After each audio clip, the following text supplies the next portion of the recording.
ಯೆಶಾಯ ಪ್ರವಾದನ ಗ್ರಂಥ 60ನೇ ಅಧ್ಯಾಯ 14ನೇ ವಾಕ್ಯ. ನನ್ನ ಪಾದ ಸನ್ನಿಧಿಯ ಮಂದಿರವನ್ನು ವೈಭವಪಡಿಸುವೆನು.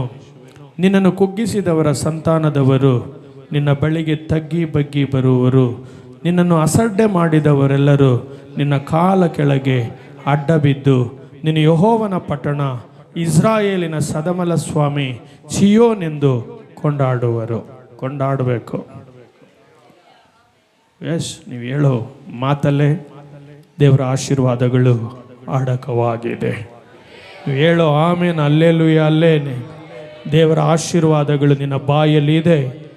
ಎಸ್, ನೀನು ಆ ಆಶೀರ್ವಾದನ ಬಿಡುಗಡೆ ಮಾಡ್ತಾ ಇದೆಯಾ ಅಂತ ಗೊತ್ತಾಗುತ್ತೆ. ಅಲ್ಲೇಲುಯ್ಯ. ನನ್ನ ಪಾದ ಸನ್ನಿಧಿಯ ಮಂದಿರವನ್ನು ವೈಭವಪಡಿಸುವೆನು. ಅಲ್ಲೇಲುಯ್ಯ. ಇದು ಸಭೆಗೆ ವಾಗ್ದಾನ. ನೀನು ನಾನು ಆತನ ಮಂದಿರವಾಗಿದ್ದೇವೆ. ದೇವರ ಕೈಗಳಿಂದ ಕಟ್ಟಲ್ಪಟ್ಟ ಮಂದಿರ ನೀನು ನಾನು. ಯೇಸು ಕ್ರಿಸ್ತನು ರಕ್ತ ಸುರಿಸಿ ಸಂಪಾದಿಸಿಕೊಂಡು ನಿನ್ನನ್ನು ನನ್ನನ್ನು ಆತನಿಗೆ ಮಂದಿರವಾಗಿ ಆತನು ಮಾರ್ಪಡಿಸಿರುವುದಾದರೆ, ದೇವರು ಈ ಬೆಳಗ್ಗೆ ನಿನ್ನನ್ನು ನನ್ನನ್ನು ನೋಡಿ ಹೇಳುತ್ತಾ ಇದ್ದಾನೆ, ನನ್ನ ಪಾದ ಸನ್ನಿಧಿಯ ಮಂದಿರವನ್ನು ನಾನು ವೈಭವ ಪಡಿಸುವೆನು. ನಾನು ವೈಭವ ನಾನು ನನ್ನ ಪಾದ ಸನ್ನಿಧಿಯ ಮಂದಿರವನ್ನು ವೈಭವಪಡಿಸುವೆನು. Hallelujah, hallelujah. ಯಾಕೆ ದೇವರು ತನ್ನ ಪಾದ ಸನ್ನಿಧಿಯ ಮಂದಿರವನ್ನು ವೈಭವಪಡಿಸಬೇಕು ಅಂತ ಕಳೆದ ದಿವಸಗಳೆಲ್ಲ ನಾನು ಹೇಗೆ ಯೋಚನೆ ಮಾಡಿದೆ. ಯಾಕೆ ದೇವರು ನಮ್ಮನ್ನು ವೈಭವಪಡಿಸಬೇಕು?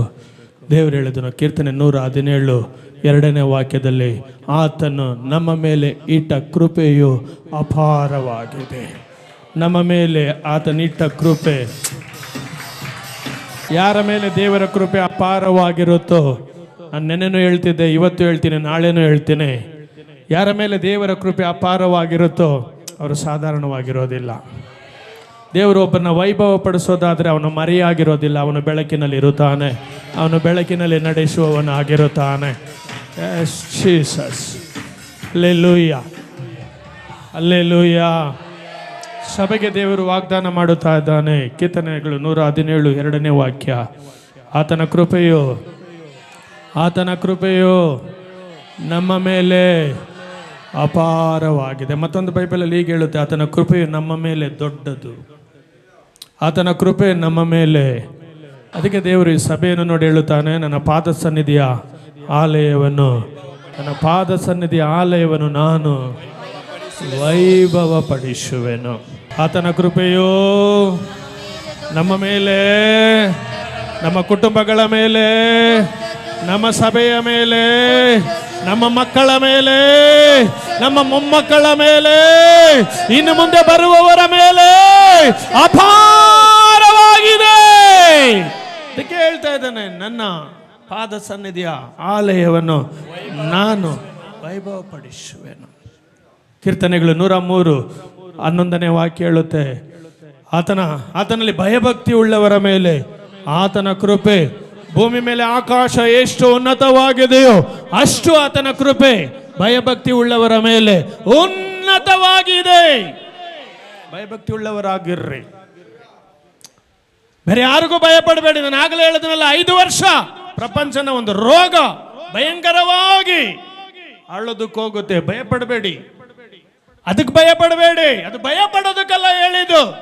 ತಿರುಗಿ ದೇವರ ಕಡೆಗೆ, ಪಾಪ ಮಾಡಬೇಡಿ, ಆತನಿಗೆ ವಿರುದ್ಧವಾಗಿ ನಡಿಬೇಡಿ, ದೇವರ ಇಷ್ಟದ ಪ್ರಕಾರ ನಡೆದು ದೇವರ ಆಲೋಚನೆಗಳಿಗೆ ನಿಮ್ಮನ್ನು ಒಪ್ಪಿಸಿಕೊಟ್ಟು ಕರ್ತನಿಗಾಗಿ ಜೀವಿಸಿ. ಕರ್ತನ ಕೃಪೆ ನಿನ್ನ ಮೇಲೆ ನನ್ನ ಮೇಲೆ ಅಪಾರವಾಗಿದೆ. ಆತನಿಗೆ ಭಯಪಡುವವರ ಮೇಲೆ ಆತನ ಕೃಪೆ ಅಪಾರವಾಗಿದೆ. ರೋಗಕ್ಕೆ ಭಯಪಡೋದಕ್ಕೆ ನೀನು ನಾನು ಕರೆಯಲ್ಪಟ್ಟವರಲ್ಲ. ಕರೆದ ಕರೆಯಲ್ಲಿ ನಿಂತು ಕರೆದ ಸೇವೆ ಮಾಡಿ ಆತನಿಗಾಗಿ ನಿಲ್ಲುವುದಾದರೆ ನಿನಗೆ ಭಯ ಇದೆ. ಆ ಭಯ ನಿನಗೆ ಅಪಾರವಾದ ಕೃಪೆಯನ್ನು ನಿನ್ನ ಮೇಲೆ ಕರ್ತನಿಡುವುದಕ್ಕೆ ಹೋಗುತ್ತಾನೆ.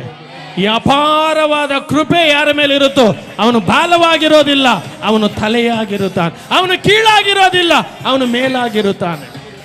ಈ ಅಪಾರವಾದ ಕೃಪೆ ಒಬ್ಬನ ಮೇಲೆ ಇದ್ರೆ ಅವ್ರು ಹೋಗಿ ಮತ್ತೊಬ್ಬರ ಮನೆಯಲ್ಲಿ ಕೆಲಸ ಮಾಡೋದಿಲ್ಲ, ಅವ್ರ ಮನೆಗೆ ಕೆಲಸದವ್ರು ಬಂದ್ಬಿಡ್ತಾರೆ. ಇದೇ ಬದಲಾವಣೆ. ಹೆಂಗ್ರಿ ಗೊತ್ತಾಗುತ್ತೆ? ಅಪಾರವಾದ ಕೃಪೆ ನನ್ನ ಮೇಲೆ ಇದೆ. ನಡ್ಕೊಂಡು ಹೋಗೋನು ಏರೋಪ್ಲೇನ್ ಅಲ್ಲಿ ಹೋಗ್ತಿರ್ತಾನೆ, ಅದಕ್ಕೆ ಅಪಾರವಾದ ಕೃಪೆ. ಹೇಳ್ತಾ ಇದ್ದಾನೆ, ನನ್ನ ಕೃಪೆಯು ನಿಮ್ಮ ಮೇಲೆ ದೊಡ್ಡದು, ದೊಡ್ಡದು. ಹಾಗಾದ್ರೆ ಅವನು ಬಾಲವಾಗಿರೋದಿಲ್ಲ, ಅವನು ಮತ್ತೊಬ್ಬರ ಮನೆಯಲ್ಲಿ ಕೆಲಸ ಮಾಡ್ಕೊಂಡಿರೋದಿಲ್ಲ, ಅವನು ಮತ್ತೊಬ್ಬರಿಗೆ ಆಳಾಗಿರೋದಿಲ್ಲ. ಈ ಕೃಪೆ ಯಾರ ಮೇಲಿರುತ್ತೋ ಅವನ ದೇಶಕ್ಕೆ ಆಶೀರ್ವಾದವಾಗಿರ್ತಾನೆ, ಅವನ ಜನಾಂಗಗಳಿಗೆ ಆಶೀರ್ವಾದವಾಗಿರ್ತಾನೆ. ಈ ಕೃಪೆ ಅಬ್ರಹಾಮನ ಮೇಲೆ ಇಳಿದು ಬಂತು, ಅವನು ಜಾತಿಗಳಿಗೆ ಜನಾಂಗಗಳಿಗೆ ಮೂಲ ಪಿತೃವಾಗಿ ಮಾರ್ಪಟ್ಟನು. ಇದೇ ಕೃಪೆ. ಈ ಕೃಪೆ ನಮ್ಮ ಮೇಲೆ ದೇವರಿಡೋದಾದರೆ ನಮ್ಮ ಯೋಚನೆಗಳು, ನಮ್ಮ ಮಾರ್ಗಗಳು ಬದಲಾಗಬೇಕು. ಈ ಆಶೀರ್ವಾದಗಳು ನಾವು ದೇಶಕ್ಕೆ ತೋರಿಸ್ಬೇಕು. ಆತನ ಅಪಾರವಾದ ಕೃಪೆ ನನ್ನ ಮೇಲಿದೆ, ನನ್ನ ಬಾಲವಾಗಿಲ್ಲ, ಮತ್ತೊಬ್ಬರ ಕೈ ಕೆಳಗಡೆ ನಾನು ಆಳಲ್ಲ, ಮತ್ತೊಬ್ಬರು ಹೇಳದಂಗೆ ನಾನು ಕೇಳೋದಿಲ್ಲ. ಒಂದು ಕಂಪನಿಯಲ್ಲಿ ಕೆಲಸಕ್ಕೆ ಸೇರಿದ್ರೆ ಆ ಕೆಲಸಕ್ಕೆ ಯಜಮಾನನಾಗ್ಬಿಟ್ಟು ಹೇಳ್ಬೇಕು, ದೇವರ ಕೃಪೆ ನನ್ನ ಮೇಲೆ ಅಪಾರವಾಗಿದೆ, ಕೆಲಸದವನಾಗಿ ಬಂದೆ, ಈ ಕಂಪನಿಗೆ ನಾನು ಓನರ್ ಆಗಿದ್ದೀನಿ. ಇದೇ ಕೃಪೆ, ಇದೇ ಕೃಪೆ. ಸುಮ್ಮನೆ ಕೂತ್ಕೊಂಡು ಆಲಯದಲ್ಲಿ ಕೈತಟ್ಟಿ ಹೋಗೋದು ಕೃಪೆ ಅಲ್ಲ. ನನ್ನ ಕೃಪೆ ನಿಮ್ಮ ಮೇಲೆ ದೊಡ್ಡದು. ತೋರಿಸಿ, ಆತನ ಅಪಾರವಾದ ಕೃಪೆ ನನ್ನ ಮೇಲಿದೆ. ಏನಿಲ್ಲದವನಾಗಿ ಬಂದೆ, ದೇಶಕ್ಕೆ ಆಶೀರ್ವಾದವಾಗಿದ್ದೇನೆ. ಏನು ಅಲ್ಲದವನಾಗಿ ಬಂದೆ, ಜನಾಂಗಗಳಿಗೆ ಜಾತಿಗಳಿಗೆ ಆಶೀರ್ವಾದವಾಗಿದ್ದೇನೆ. ಯಾಕೆ? ಆತನ ಕೃಪೆ ನನ್ನ ಮೇಲೆ ದೊಡ್ಡದು, ನನ್ನ ಮೇಲೆ ದೊಡ್ಡದು. ನಾನು ಬಾಲವಾಗಿಲ್ಲ, ತಲೆಯಾಗಿದ್ದೇನೆ. ನಾನು ಕೀಳಾಗಿಲ್ಲ, ನಾನು ಮೇಲಾಗಿದ್ದೇನೆ. ಕೃಪೆ ಇದೆ, ಇಟ್ಟಿದ್ದಾನೆ. ಕೀರ್ತನೆ 117 2ನೇ ವಾಕ್ಯ. ಆತನ ಕೃಪೆಯೋ, ಹಂಗೆ ಹೇಳ್ಬೇಕು, ಸಭೆ ಕೇಳ, ಆತನ ಕೃಪೆಯೋ ನಮ್ಮ ಮೇಲೆ ದೊಡ್ಡದು.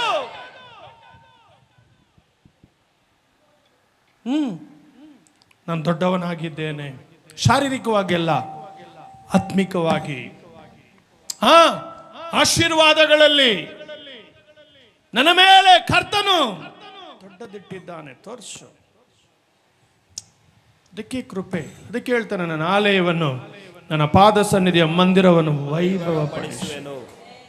ಕೀರ್ತನೆ 103:4 ಹೇಳ್ತಾನೆ, ಆತನು ಪ್ರೀತಿ ಕೃಪೆಗಳೆಂಬ ಕಿರೀಟದಿಂದ ನಿಮ್ಮನ್ನು ಶೃಂಗರಿಸುವೆನು. ಇದೇ ವೈಭವ, ಶೃಂಗರಿಸಬೇಕು.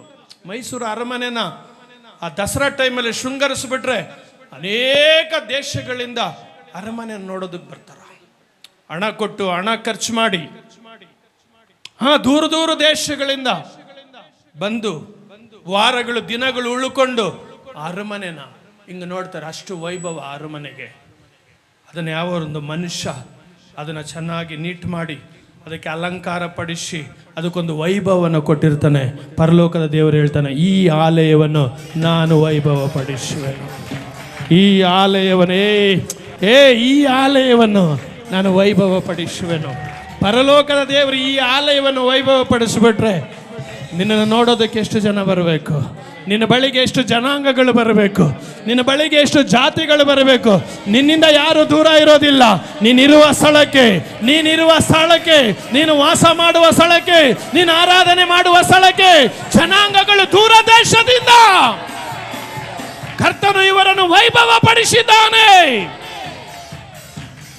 ಮನುಷ್ಯನು ಅಲಂಕಾರ ಪಡಿಸೋದಕ್ಕೆ ಅಷ್ಟು ವೈಭವ ಒಂದು ಅರಮನೆಗೆ ಬರೋದಾದ್ರೆ, ಪರಲೋಕದ ದೇವರು ಹೇಳ್ತಾನೆ, ನನ್ನ ಪಾದ ಸನ್ನಿಧಿಯ ಮಂದಿರವನ್ನು ಮಾತಾಡಮ್ಮ, ಯಾರಿಗೂ ಮಾತಾಡೋಕೆ ಧೈರ್ಯ ಇದೆ, ಅವ್ರು ಮಾತ್ರ ಮಾತಾಡಮ್ಮ. ನನ್ನ ಪಾದ ಸನ್ನಿಧಿಯ ಮಂದಿರವನ್ನು ನಾನು ಮಹಿಮೆ ಪಡಿಸುವೆನು. ಪರಲೋಕದ ದೇವರು ನಿನ್ನನ್ನು ನನ್ನನ್ನು ಮಹಿಮೆ ಪಡಿಸುವುದಾದರೆ ನಾವು ಎಷ್ಟು ಎತ್ತರಕ್ಕೆ ಬೆಳೆದಿರುತ್ತೇವೆ, ನಾವು ಎಷ್ಟು ಎತ್ತರಕ್ಕೆ ಆಶೀರ್ವದಿಸಲ್ಪಟ್ಟಿರುತ್ತೇವೆ. ನಮ್ಮನ್ನು ತಡೆಯುವವರು ಯಾರು? ನಮ್ಮನ್ನು ನಿಲ್ಲಿಸುವವರು ಯಾರು? ನಮ್ಮನ್ನು ಕಟ್ಟುವವರು ಯಾರು? ನಮಗೆ ವಿರುದ್ಧವಾಗಿ ನಿಲ್ಲುವವರು ಯಾರು? ಒಬ್ಬನಿಗೂ ಆಗೋದಿಲ್ಲ.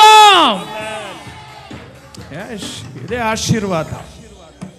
ಹಲ್ಲೆಲೂಯಾ. ಬರಲಿಲ್ಲ ನಿಮ್ಮ ಎರಡು ಕೈಗಳು ಪರಲೋಕ. ಏಯ್ ಹಲ್ಲೆಲೂಯಾ. ಓಕೆ, 14ನೇ ವಾಕ್ಯದ ಕಡೆಗೆ ಹೋಗ್ಬಿಡೋಣ. ನಿನ್ನನ್ನು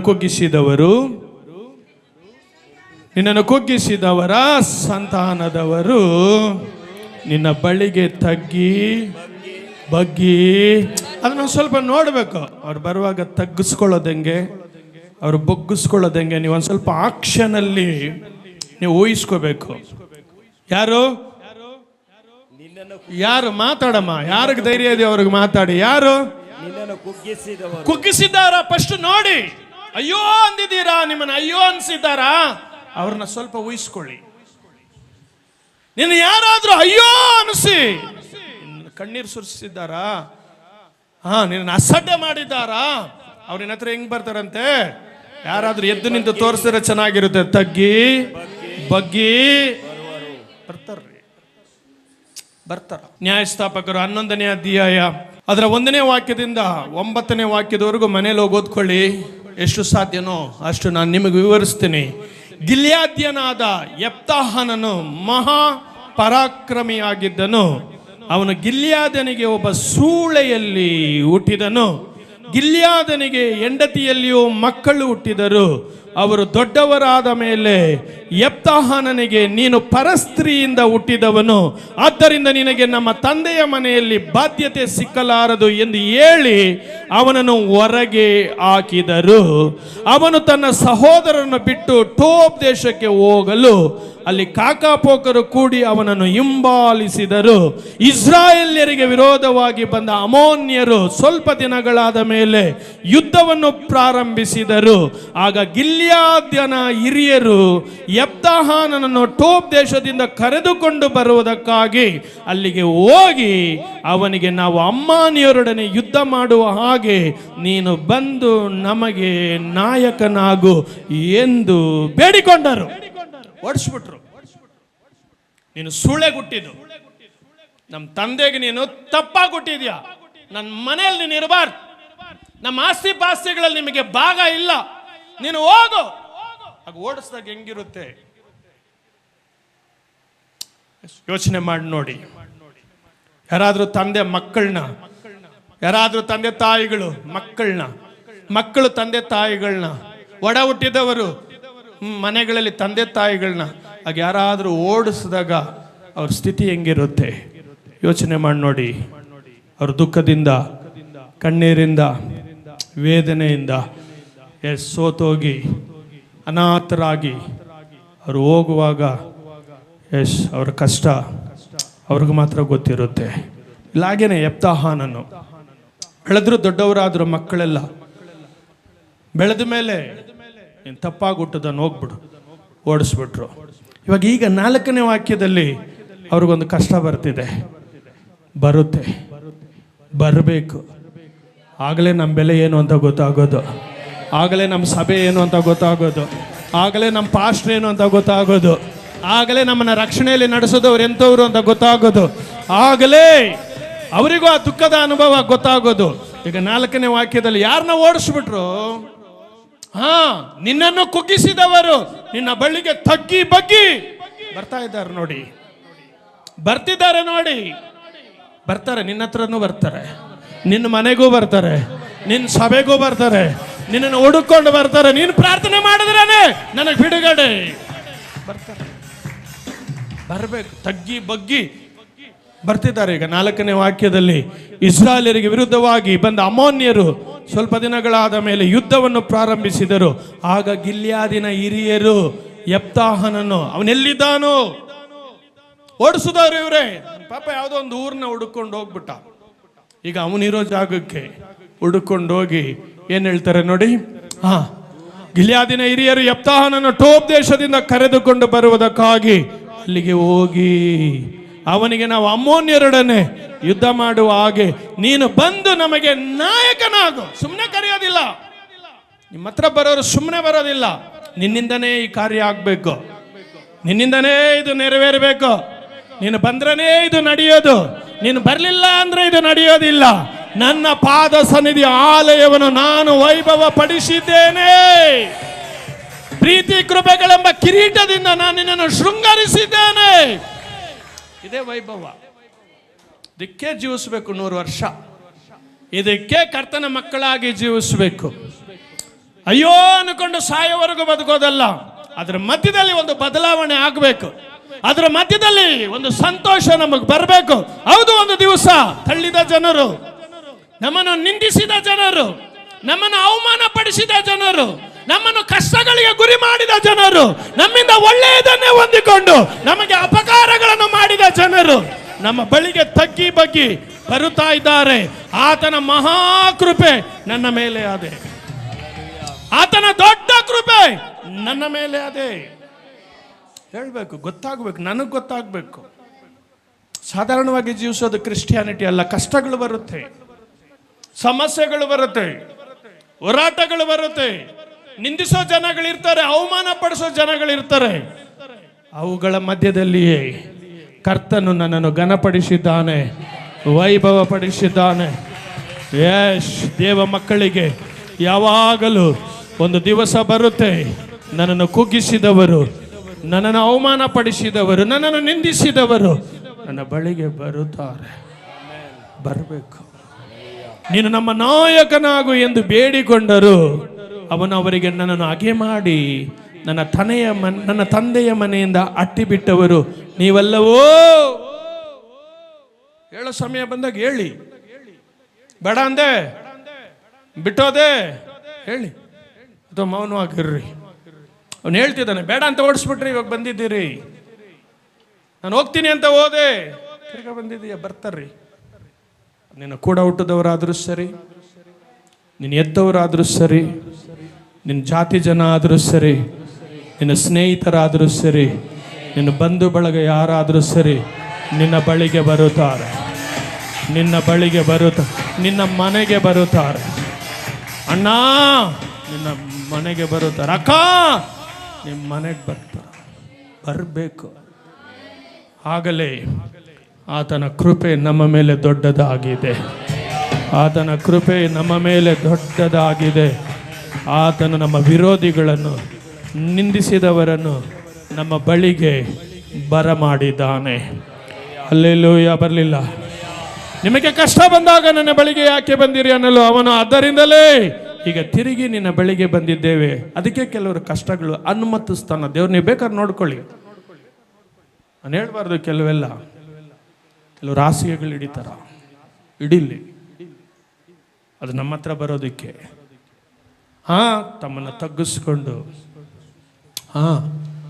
ನೀವ್ಯಾರನ್ನೂ ನಿಂದಿಸ್ಬೇಡಿ, ನೀವ್ಯಾರನ್ನೂ ನಿಂದಿಸ್ಬೇಡಿ. ಆಮೇಲೆ ನೀವು ಒಂದು ದಿವಸ ಹಂಗಾಗ್ಬಿಡ್ತೀರಿ. ನೀವು ಯಾರನ್ನೂ ನಿಂದಿಸ್ಬೇಡಿ.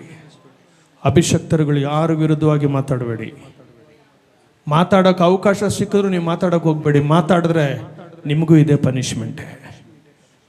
ಇಲ್ಲಿರೋ ಮಕ್ಕಳು ಮಾತಾಡೋದಕ್ಕೆ ಅವಕಾಶ ಸಿಕ್ಕಿದ್ರು ಯಾರನ್ನೂ ಕುಗ್ಗಿಸ್ಬೇಡಿ. ನಿಮ್ಮ ಮಾತಿಂದ ಕುಗ್ಗಿಸ್ಬೇಡಿ, ನಿಮ್ಮ ಮಾತಿಂದ ನಿಂದಿಸ್ಬೇಡಿ. ಯಾಕೆ? ಅವ್ರ ಮುಂದೆ ನೀವು ಬಿದ್ದೋಗ್ಬಿಡ್ತೀರಿ. ಆಮೇಲೆ ನೀವು ಅವ್ರ ಹತ್ರ ಹೋಗ್ಬೇಕಾಗುತ್ತೆ. ಅವ್ರನ್ನ ದೇವರು ವೈಭವ ಪಡಿಸ್ಬಿಡ್ತಾನ, ಅವ್ರನ್ನ ದೇವರು ಮಹಾಕೃಪೆಯಿಂದ ತುಂಬಿಸ್ಬಿಡ್ತಾನ. ಸಭೆ ಈ ಸಂದೇಶ ಕೇಳೋರು ಯಾರಿಗೂ ಅವಕಾಶ ಸಿಕ್ಕಿದ್ರು ಕೂಡ ಮತ್ತೊಬ್ಬರ ಬಗ್ಗೆ ಮಾತಾಡಬೇಡಿ. ನಿಮ್ಮ ಮೇಲಿರೋ ಅಭಿಷೇಕನ, ನಿಮ್ಮ ಮೇಲಿರೋ ಕೃಪೆನ ನೀವು ಕಾಪಾಡಿಕೊಳ್ಳಿ. ಅದಕ್ಕೆ 2 ಕೊರಿಂಥದವರಿಗೆ 6ನೇ ಅಧ್ಯಾಯ 1ನೇ ವಾಕ್ಯದಲ್ಲಿ ಪೌಲ್ ಹೇಳ್ತಾನೆ, ದೇವರು ನಿಮಗೆ ಕೊಟ್ಟ ಕೃಪೆಯನ್ನು ನಷ್ಟಪಡಿಸಿಕೊಳ್ಳಬೇಡಿ. ದೇವರು ನಿಮಗೆ ಕೊಟ್ಟ ಕೃಪೆಯನ್ನು, ಯಾರಾದರೂ ಆ ವಾಕ್ಯನ ತೆಗೆದು 2 ಕೊರಿಂಥದವರಿಗೆ 6ನೇ ಅಧ್ಯಾಯ 1ನೇ ವಾಕ್ಯ ಬೇಗ. ನೀವು ಹೊಂದಿದ ದೇವರ ಕೃಪೆಯನ್ನು ವ್ಯರ್ಥ ಮಾಡಿಕೊಳ್ಳಬೇಡಿ. ನೀವು ವ್ಯರ್ಥ ಮಾಡ್ಕೊಂಡು ಯಾವಾಗ ವ್ಯರ್ಥ ಮಾಡ್ಕೊಳ್ತೀರಿ? ನೀವು ಬೇರೆಯವ್ರನ್ನ ನಿಂದಿಸಿದಾಗ, ನೀವು ಬೇರೆಯವ್ರನ್ನ ಕುಗ್ಗಿಸಿದಾಗ, ನೀವು ಬೇರೆಯವ್ರನ್ನ ದುಃಖಪಡಿಸಿದಾಗ, ನೀವು ಬೇರೆಯವ್ರನ್ನ ಅವಮಾನ ಪಡಿಸುವಾಗ, ಮತ್ತೊಬ್ಬರ ಕುರಿತು ನೀವು ಮಾತಾಡುವಾಗ, ಮತ್ತೊಬ್ಬರನ್ನ ನೀವು ಕೇವಲ ಪಡಿಸುವಾಗ ನಿಮ್ಮ ಮೇಲಿರುವ ದೇವರ ಕೃಪೆಯನ್ನು ನೀವು ನಷ್ಟಪಡಿಸಿಕೊಳ್ಳುತ್ತೀರಿ. ನೀವು ದೇವರ ಕೃಪೆಯನ್ನು ನಷ್ಟಪಡಿಸ್ಕೊಂಡ್ರೆ ನೀವು ಬಿದ್ದೋಗ್ಬಿಡ್ತೀರಿ. ನಿಮ್ಮ ಆಶೀರ್ವಾದಗಳನ್ನ, ಅದಕ್ಕೆ ಅನೇಕರು ಸಭೆಗಳಲ್ಲಿ ಆಶೀರ್ವಾದಗಳನ್ನ ಒಂದದೇ ನಷ್ಟ ಮಾಡಿಕೊಂಡು ಕೂತಿರೋದೇನಕ್ಕೆಂದ್ರೆ ಜಂಬ, ಹೆಮ್ಮೆ. ಮನುಷ್ಯರಿಗೆ, ತಂದೆ ತಾಯಿಗಳಿಗೆ ಬೆಲೆ ಕೊಡೋದಿಲ್ಲ, ಕೂಡ ಹುಟ್ಟಿದವ್ರಿಗೆ ಬೆಲೆ ಕೊಡೋದಿಲ್ಲ, ಎತ್ತವ್ರಿಗೆ ಬೆಲೆ ಕೊಡೋದಿಲ್ಲ, ಕೇವಲ ಪಡಿಸಿ ಅವ್ರ ಮುಂದೆ ಅನೇಕರು ಕೇವಲವಾಗಿರೋದು ನನಗೆ ಗೊತ್ತು. ಪಡಿಸ್ಬೇಡಿ, ಕಟ್ಕೊಂಡವ್ರನ್ನ ಕೇವಲ ಪಡಿಸ್ಬೇಡಿ, ಗಂಡಂದಿರ ಹೆಂಡತಿಯರನ್ನ ಕೇವಲ ಪಡಿಸ್ಬೇಡಿ, ಹೆಂಡತಿಯರ ಗಂಡಂದಿರನ್ನ ಕೇವಲ ಪಡಿಸ್ಬೇಡಿ. ಅವರವರಿಗೆ ಸಲ್ಲಬೇಕಾದ ಮರ್ಯಾದೆ, ಅವರವರಿಗೆ ಸಲ್ಲಿಸಬೇಕಾದ ಘನತೆ, ಮಕ್ಕಳು ತಂದೆ ತಾಯಿಗಳಿಗೆ ಸಲ್ಲಿಸಬೇಕಾದ ಮರ್ಯಾದೆ ಘನತೆ ನೀವೆಷ್ಟು ದೊಡ್ಡವರಾಗಿದ್ರು ಸಲ್ಲಿಸಿ. ಆತನ ಕೃಪೆ ನಿಮ್ಮ ಮೇಲೆ ಅಪಾರವಾಗಿರುತ್ತೆ. ನಿಮ್ಮನ್ನು ಆತನು ವೈಭವ ಪಡಿಸುತ್ತಾನೆ. ಪ್ರೀತಿ ಕೃಪೆಗಳೆಂಬ ಕಿರೀಟದಿಂದ ಆತನು ನಿಮ್ಮನ್ನು ಶೃಂಗರಿಸುತ್ತಾನೆ. ಇಲ್ಲಿ ಇದ್ದೀರಿ, ಯಾರೋ ಇದ್ದೀರಿ, ಅದಕ್ಕೆ ದೇವರಾತ್ಮನ ಮಾತು, ಯಾರನ್ನು ನಿಂದಿಸಬೇಡಿ. ಅವಕಾಶ ಸಿಕ್ಕಿದ್ರು ಮಾಡಬೇಡಿ. ನೀವು ಹಾಗೆ ಮಾಡಿದ್ರೆ ದೇವರ ಕೃಪೆ ನೀವು ನಷ್ಟಪಡಿಸಿಕೊಳ್ಳುತ್ತೀರಿ. ಅದಕ್ಕೆ ಪೌಲನು ಹೇಳ್ತಾನೆ, ದೇವರು ನಿಮಗೆ ಕೊಟ್ಟ ಕೃಪೆಯನ್ನು ನಷ್ಟಪಡಿಸಿಕೊಳ್ಳಬೇಡಿ. ತುಂಬಾ ಜನ ಕೃಪೆನ ಕಳ್ಕೊಂಡು ಸಭೆಗಳಲ್ಲಿ ಕೂತಿದ್ದೀರಿ. ಕಳ್ಕೊಳ್ಳೋದಕ್ಕಲ್ಲ ಸಭೆ, ಹೊಂದಿಕೊಳ್ಳೋದಕ್ಕೆ ಸಭೆ. ಪಡಿಸಿಕೊಳ್ಳೋದಕ್ಕಲ್ಲ ಸಭೆ, ನಷ್ಟಪಟ್ಟಿರೋದನ್ನ 1000ದಷ್ಟು ಹೊಂದಿಕೊಳ್ಳುವುದಕ್ಕೆ ಸಭೆ. ಕೈಗಳನ್ನು ತಟ್ಟಿ ದೇವರನ್ನು ಮಹಿಮೆ ಪಡಿಸೋಣ. ಈ ತಪ್ಪು ಯಾರು ಮಾಡಬೇಡಿ. ಏನಾದರೂ ಆಗಿದ್ರೆ ಎಲ್ಲೆಲ್ಲಿ ಸರಿಪಡಿಸಿಕೊಳ್ಳಬೇಕೋ ಇವತ್ತಿನಿಂದ ಹೋಗಿ ಸರಿಪಡಿಸಿಕೊಳ್ಳಿ. ಕೀರ್ತನೆ 117 2ನೇ ವಾಕ್ಯ, ಆತನ ಕೃಪೆ ನಮ್ಮ ಮೇಲೆ ದೊಡ್ಡದು. ಅದನ್ನು ಕಾಪಾಡಿಕೊಳ್ಳಿ. ಒಳ್ಳೆಯವರಾಗಿರ್ರಿ, ಒಳ್ಳೆ ಮಾತುಗಳನ್ನ ಮಾತಾಡಿ, ಒಳ್ಳೆದನ್ನ ಯೋಚಿಸಿ. ಆತನಲ್ಲಿ ಭಯಭಕ್ತಿ ಉಳ್ಳವರ ಮೇಲೆ ಆತನ ಕೃಪೆ ಅಪಾರವಾಗಿದೆ. ಆತನಿಗೆ ಭಯಭಕ್ತಿ ಉಳ್ಳವರಾಗಿರ್ರಿ. ಕರ್ತನು ನಮ್ಮನ್ನು ನೋಡುವ ದೇವರಾಗಿದ್ದಾನೆ. ಆತನ ಪ್ರೀತಿ ಕೃಪೆಗಳೆಂಬ ಕಿರೀಟದಿಂದ ನಿನ್ನನ್ನು ನನ್ನನ್ನು ಶೃಂಗರಿಸುತ್ತಾನೆ. ಶೃಂಗರಿಸಿಕೊಳ್ಳಿ ನಿಮ್ಮ ಪ್ರಾರ್ಥನೆಗಳಲ್ಲಿ. ನಿಮ್ಮ ಒಳ್ಳೆತನದಿಂದ, ನಿಮ್ಮ ಒಳ್ಳೆ ಜೀವನದಿಂದ ನೀವು ನಡೆದುಕೊಳ್ಳುವಾಗ ಆತ ನಮ್ಮನ್ನು ಶೃಂಗರಿಸುತ್ತಾನೆ, ನಮ್ಮನ್ನು ಅಲಂಕರಿಸುತ್ತಾನೆ. ಹೊರಗಡೆ ಹೋಗುವಾಗಲೇ ನಮಗೊಂದು ಮಹಿಮೆಯನ್ನು ಕರ್ತನು ಕೊಡುವುದಕ್ಕೆ ಹೋಗುತ್ತಾನೆ. ಜಾತಿ ಜನಗಳ ಮಧ್ಯದಲ್ಲಿ, ದೇಶದವರ ಮಧ್ಯದಲ್ಲಿ ಒಂದು ಒಳ್ಳೆ ಗೌರವ ನಮಗೆ ಉಂಟಾಗುವಂತೆ ಕರ್ತನು ನೀನು ನಷ್ಟ ಮಾಡಿಕೊಂಡಿದ್ರೆ ಅದನ್ನು ಯೋಚನೆ ಮಾಡಬೇಡ. ಮುಂದೆ ಇಟ್ಟಿರುವ ಆಶೀರ್ವಾದಗಳನ್ನು ಯೋಚಿಸು. ಅದಕ್ಕೆ ನಿಮ್ಮನ್ನು ಸಿದ್ಧ ಮಾಡಿಕೋ. 8ನೇ ವಾಕ್ಯ ಕೆಳಗಡೆ ಅವ್ರು ಹೇಳ್ತಾರೆ, ನೀನೇ ನಮಗೆ ಶಿರಸ್ಸಾಗಿರುವಿ ಎಂದು ಹೇಳಿದರು. ನೀನೇ ನಮಗೆ ತಲೆ ಆಗಿರ್ಬೇಕಯ್ಯ. ಇನ್ನು ಮೇಲೆ ಯಾರು ಓಡಿಸಿದವ್ರು? ಬೇಡ ಅಂತ ಓಡಿಸಿದವನ್ನ ಈಗ ನೀನೇ ನಮಗೆ ಇನ್ನು ಮೇಲೆ ನಾಯಕ, ನೀನೇ ನಮ್ಮನ್ನು ನಡೆಸಬೇಕು. ಇದೇ ವೈಭವ. ದೇವರೊಬ್ಬನ ವೈಭವ ಪಡಿಸೋದಾದ್ರೆ ಇದೆ, ದೇವರೊಬ್ಬನ ಘನಪಡಿಸೋದಾದ್ರೆ ಇದೇ ಅದರ ಆಶೀರ್ವಾದ. ಕೈ ತಟ್ಟೋದಕ್ಕೆ ಸಂತೋಷ ಆದರೆ ಕೈ ತಟ್ಟಿ. ನೀವು ಸುಮ್ಮನೆ ಕೂತ್ಕೊಳ್ತೀರಿ. ಹಲ್ಲೆಲೂಯ. ಆದಿಕಾಂಡ 26ನೇ ಅಧ್ಯಾಯ, ಆದಿಕಾಂಡ 26ನೇ ಅಧ್ಯಾಯ ಅದರ 16ನೇ ವಾಕ್ಯ. ನೀವು 12ನೇ ವಾಕ್ಯದಿಂದನೇ ನೋಡಿ.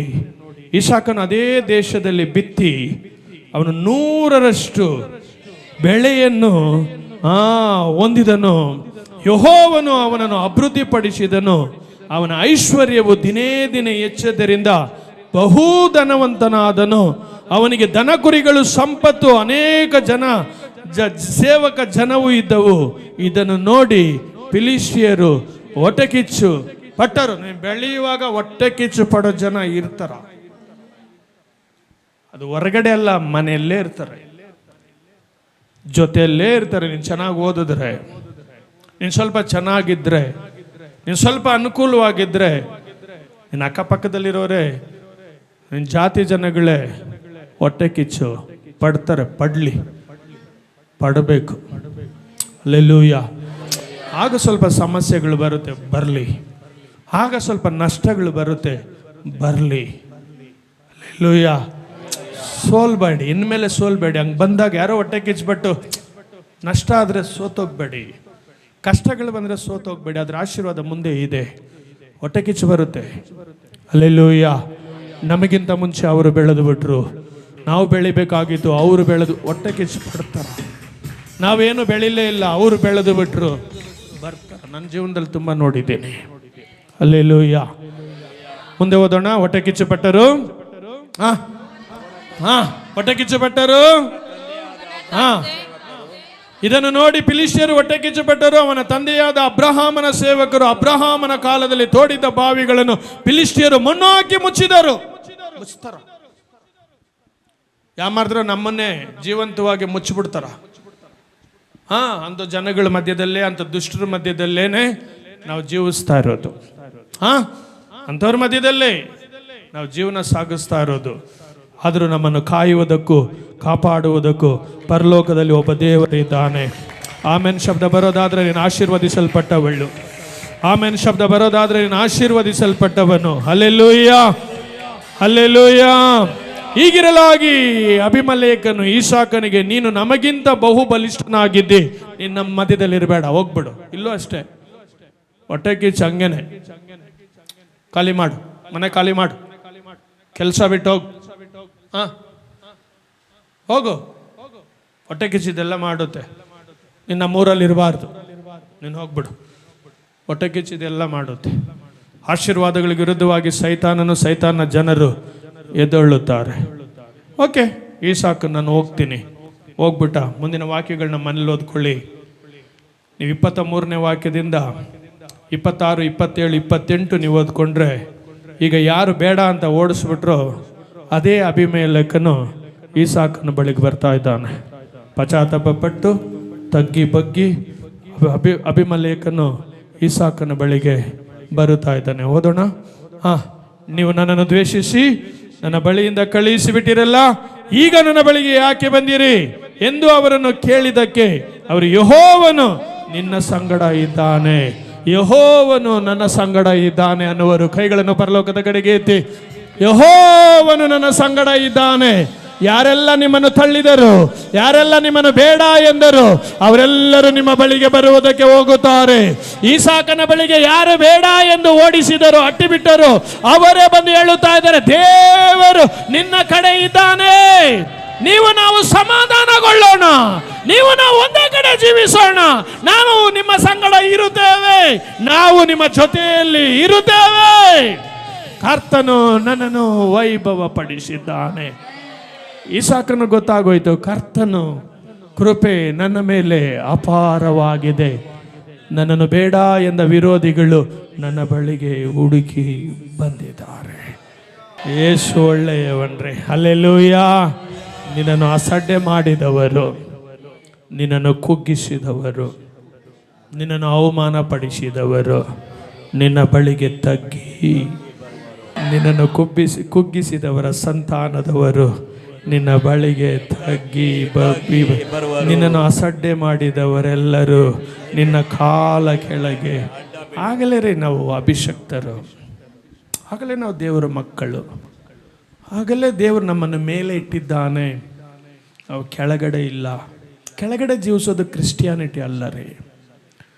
ಯಾವಾಗಲೂ ಧೂಳಾಗಿರೋದು ಕ್ರೈಸ್ತರಲ್ಲ ರೀ. ಯಾವಾಗಲೂ ಕೇವಲವಾದ ಜೀವನ ಮಾಡೋರು ಕ್ರೈಸ್ತರಲ್ಲ ರೀ. ಕ್ರೈಸ್ತರು ಯಾವಾಗಲೂ ಕೆಳಗಡೆ ಬಿದ್ದಿದ್ದರೂ ಕೂಡ ಹಾಗೇ ಮೇಲೆ ಬಂದ್ಬಿಡುವಾಗ ಅವರೇ ನಿಜವಾದ ಕ್ರೈಸ್ತ. ಏನೋ ಸ್ವಲ್ಪ ಊಟ, ಸ್ವಲ್ಪ ಬಟ್ಟೆ, ಸಾಧಾರಣವಾದ ಜೀವನ ಅಲ್ಲ ರೀ, ಅಲ್ಲ ರೀ. ತುಂಬ ಜನ ನೋಡಿದಾಗ ನಮ್ಗೆ ಅಯ್ಯೋ ಅನಿಸುತ್ತೆ.